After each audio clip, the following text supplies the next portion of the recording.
दोस्तों, हम यकीनन नहीं जानते कि जो हम कर रहे हैं उसको पॉडकास्ट कहें, ब्रॉडकास्ट कहें, टॉक शो कहें, टॉक कहें, क्या कहें। क्योंकि हमें सचमुच नहीं पता, क्योंकि ये हमारा प्रोफेशन नहीं है, ये हमारा रोज़गार नहीं है। हमारे लिए ये सब करना एक इबादत है, एक पूजा है, एक मिशन है। तो हम जो ये सब करते हैं वो एक मिशन के अंडर करते हैं, और वो मिशन है जो मिशन है देश को खुशहाल देखना, देशवासियों को खुशहाल देखना, देश में न्याय देखना, हर एक को खुश देखना। अगर ये अपराध है तो ये अपराध हम करते हैं। इसकी जो सज़ा हो सके कोई भी कोर्ट चाहे तो हमें दे सकती है। हम उस सज़ा के लिए तैयार हैं। बात सज़ा की हो रही है तो एक हिंदुस्तान में एक ऐसा अपराधी है, एक ऐसा अक्यूज नहीं मैं कह रहा, कन्विक्ट है, एक ऐसा अपराधी है जो करोड़ों लोगों का आज भी भगवान है, रब है। यही देश की विडंबना है, यही इस देश की ट्रेजेडी है। वो शख्स जिसने रेप किए, जिसने रॉयट्स करवाए, जिसने लोगों को लूटा, जिसने कत्ल करवाए, वो रोहतक की इस्लारिया जेल में 17 से बंद है, क्योंकि ऑनरेबल कोर्ट ने उसे उम्र कैद की सज़ा दी है। मैं फिर कह रहा हूँ, उम्र कैद की सज़ा दी है 17 से। 17 से लेकर 24 तक आप देखिए, सुन के हैरान हो जाएंगे कि वो अपराधी, मैं बाबा नहीं कहूँगा क्योंकि ये मेरे देश में, इस महान देश में, सो कॉल्ड महान देश कहूँगा, अभी दो चार बाबे हैं जो सही मायने में बाबे कहलाने के काबिल हैं।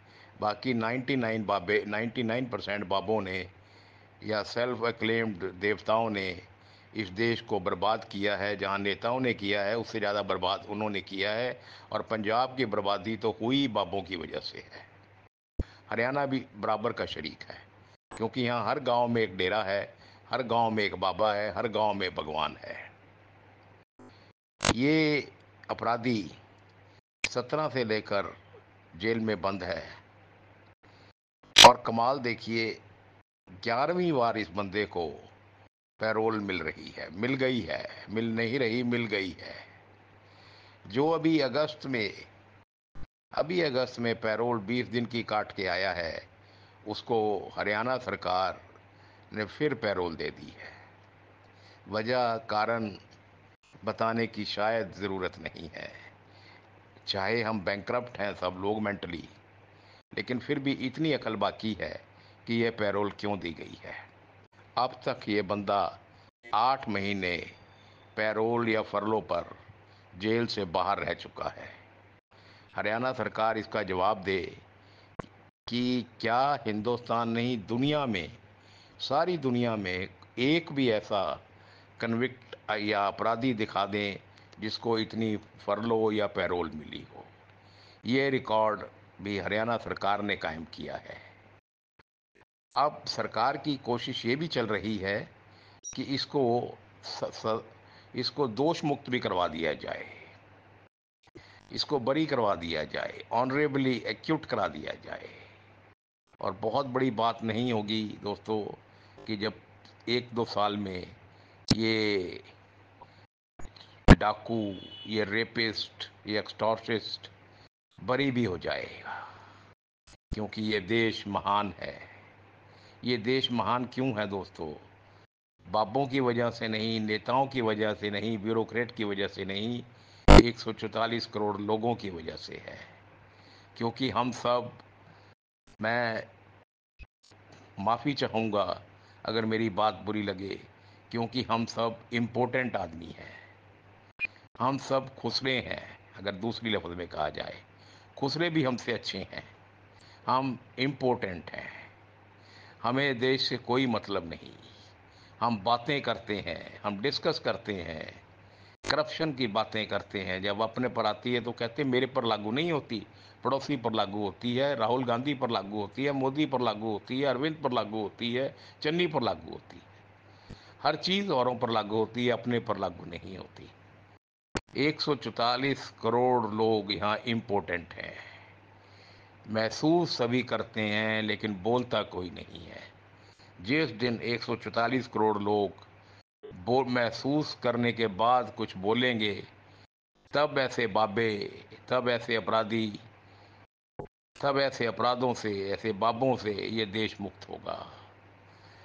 एक बात और है दोस्तों, ये कहा जाता है कि किसी भी देश को चलाने में एग्जेक्टिव, लेजिस्लेचर और जुडिशरी पिलर्स होते हैं डेमोक्रेसी के। हमारी एग्जेक्टिव क्रम्बल हो चुकी है, ख़त्म हो चुकी है। लेजिस्लेचर के बारे में अगर हम बात ना करें तो वो शायद बेहतर होगा, क्योंकि मेरे से बेहतर आप जानते हैं।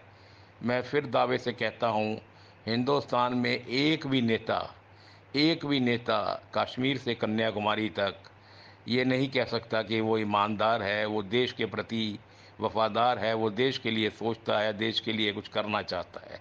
सब के सब अपने लिए करना चाहते हैं, अपनी प्रोजनी के लिए कुछ करना चाहते हैं, अपने बच्चों के लिए करना चाहते हैं, अपने पोतों के लिए करना चाहते हैं, पोतियों के लिए करना चाहते हैं, भांजों के लिए करना चाहते हैं, भांजियों के लिए करना चाहते हैं। देश गया तेल लेने। देश सिर्फ वोटों तक सीमित होता है, उसके बाद नहीं होता। इसका भी कसूरवार ये हम इम्पोर्टेंट 144 करोड़ लोग हैं।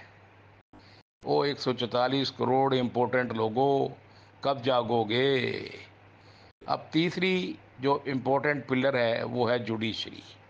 अब देखिए, हिंदुस्तान की जुडिशरी को भी सलूट करना चाहिए, हिंदुस्तान की जुडिशरी को भी नमन करना चाहिए। Honourable Punjab and Haryana court 2 साल पहले एक डायरेक्शन पास करती है कि जब ये राम रहीम को पैरोल या फरलो देनी हो तो हाई कोर्ट की परमिशन के बिना नहीं दी जाए। स्टेट गवर्नमेंट नहीं दे सकती, ये लिखा हुआ है, देख लीजिए सभी वहाँ। और वो अंधी अंधी बौली कानी ऑनरेबल हाई कोर्ट भी देखे, सुप्रीम कोर्ट भी सुने। अब वही हाई कोर्ट पे ऊपर जब पिछली बार एक रिट की एसजीपीसी ने कि इसको फिर पैरोल दी गई है आपकी मंजूरी के बिना, तो हाई कोर्ट ने कह दिया कि हमारा डोमेन नहीं है, ये तो स्टेट गवर्नमेंट ही डिसाइड करेगी। जिस देश में जुडिशरी झुक जाए, जिस देश में जुडिशरी टूट जाए, जिस देश में जुडिशरी झूठ बोले, जिस देश में जुडिशरी धोखा करे, तो वो देश तो हिंदुस्तान ही हो सकता है और कोई देश नहीं हो सकता।